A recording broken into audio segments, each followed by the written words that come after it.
Une attaque terroriste a eu lieu, et un vieil homme a perdu son seul parent. Depuis lors, le vieil homme ne mange plus et ne boit plus. On pensait que le coupable serait rapidement arrêté, mais contre toute attente, le gouvernement local n'a rien fait du tout. Le vieil homme n'a eu d'autre choix que d'aller au commissariat pour les supplier de résoudre l'affaire. Le commissaire a refusé de le voir, alors le vieil homme est resté assis au commissariat pendant 5 jours d'affilée. Sous la pression de l'opinion publique, le commissaire a décidé de faire semblant de s'en occuper. Mais dès qu'il a ouvert la bouche, il n'a dit que des bêtises et a même averti le vieil homme de ne pas se mêler de ceux qui ne le regardaient pas. Face à cette situation, le vieil homme a sorti toutes ses économies, demandant seulement à connaître le nom du meurtrier. Le commissaire était tenté, mais a finalement secoué la tête. Ne pouvant compter sur la police, le vieil homme a dû collecter lui-même des informations sur le criminel. Jusqu'à ce jour où il a remarqué un visage familier à la télévision. Cet homme était autrefois un terroriste, mais il est maintenant devenu un haut fonctionnaire du gouvernement. Son instinct lui a dit que cet homme devait savoir quelque chose. Il a essayé de l'appeler, mais il a fallu attendre 3 heures pour que le téléphone soit décroché. Le politicien s'est contenté de rejeter toute responsabilité, sans fournir le moindre indice. C'est à ce moment-là que le vieil homme a réalisé qu'il y avait des choses qu'il devait faire lui-même.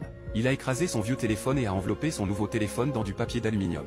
Après avoir fait ses bagages, le vieil homme s'est rendu seul en Irlande. Mais à peine entré dans le bureau du politicien, les gardes du corps lui ont immédiatement pris ses affaires et ont voulu le chasser. Heureusement, la situation a pris une tournure inattendue. Le politicien a reçu le vieil homme, mais il ne s'agissait pas seulement d'un avertissement. Il a même menacé d'expulser le vieil homme du Royaume-Uni. Mais le vieil homme s'est montré encore plus impitoyable. Il est allé aux toilettes, a sorti 2 bouteilles d'alcool, a attaché les goulots avec une fine corde et les a suspendus en hauteur. Il a sorti une cigarette, en a coupé le filtre et l'a coincé dans une boîte d'allumettes. Un engin explosif de fortune était prêt. Lorsqu'il est sorti du bâtiment, le dispositif explosif s'est déclenché au bon moment. Cette explosion n'était qu'un avertissement pour le vieil homme, juste pour faire savoir à Zenke qu'il pouvait le faire à tout moment. De retour chez lui, le vieil homme a continué à fabriquer des bombes, en mesurant avec précision au milligramme près. La nuit, Zenke a de nouveau trouvé une bombe dans sa voiture, mais cette fois-ci, elle n'a pas explosé. À l'intérieur se trouvait un morceau de papier avec un nom écrit dessus. Le vieil homme suivait le politicien comme une ombre, partout où il allait. Ce jour-là, le politicien est allé à un rendez-vous et le vieil homme s'est discrètement caché à l'extérieur de la porte. Dès que Zenke a embrassé quelqu'un,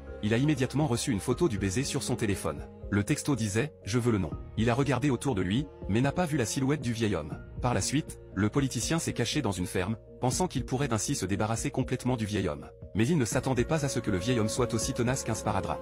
Il l'a suivi tout du long, puis a camouflé la voiture et effacé les traces de pneus avec des branches d'arbres. Il voulait bien s'amuser avec le politicien ici. Même si l'endroit était étroitement gardé, le vieil homme parvenait toujours à trouver une faille.